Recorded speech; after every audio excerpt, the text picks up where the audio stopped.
A political fever taking over our neighbors to the north. The Iowa caucuses are Monday, and candidates are making some last-minute appearances, hoping to sway voters their way. 41 Action News anchor Christa Dubill is live in Iowa throughout the main event. And Christa, some new poll results that just came out.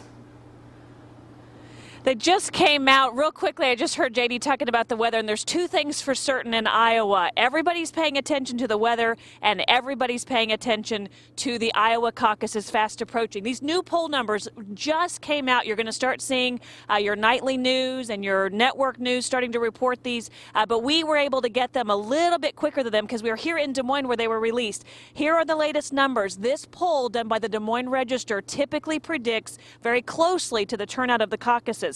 Trump with a 28 percentage points, Cruz 23% of the vote, or the polling numbers, Rubio 15, Carson 10. I took a picture of the screen grab as they were being released and was able to tweet it out. That's what you're looking at on their graphics. And then if you go to the Democratic side, Clinton with 45%, Sanders with 42%. A very close race with a little bit of shifting in that final poll that's coming out here just 2 days ahead of the Iowa caucuses. And talking to people around Des Moines today, you could tell they were hungry for this conversation. They're ready to talk about caucuses, they're ready to talk about presidential candidates, and they're ready for their voice to be heard, but not everybody's decided.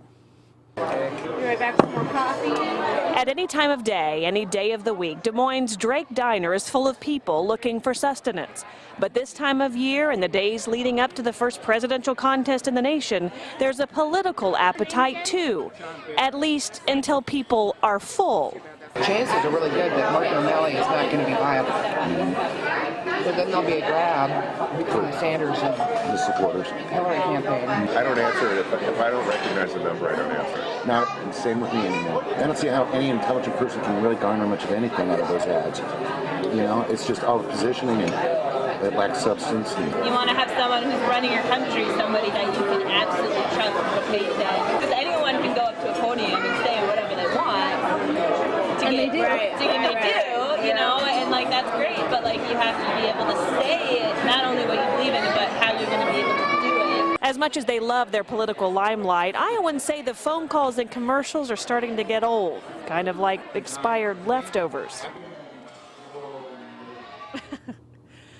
Yeah, I've heard that comment several times. They've heard so many commercials and talked to so many people on the phone. They just stopped answering, as you heard him say, when they don't recognize the number. Most everybody in that diner that we spoke with was either for Clinton or Sanders, so much so you almost wondered if they positioned themselves there because they knew maybe the media was coming. Hard to say.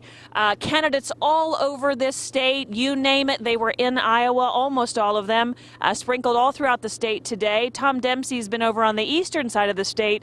Pretty active day with candidate Donald Trump there, Tom. Yeah, absolutely, Christa. Right now, we're just about a half hour away from when Donald Trump is expected to arrive here in Davenport at the Adler Theater. Already hundreds of his supporters have showed up at the theater to try and get a glimpse of the man they want to be their next president of the United States. Trump made several stops around the state today. Crowds were packed in Dubuque for a Trump rally. Hundreds of supporters showed up with signs, hats, and T-shirts. The rally attracting a wide variety of people who think Trump will be the next president. He wants to help out the kids like us, the future generation, you know, limit the debt, you know, get us a good education. I am a Trump fan. I've been from day one, so I'm kind of leaning towards Trump right now. Trump has several more events planned for Iowa over the next 2 days. He hopes his poll numbers lead him to victory on Monday. Reporting live in Davenport, Tom Dempsey, 41 Action News. Christa?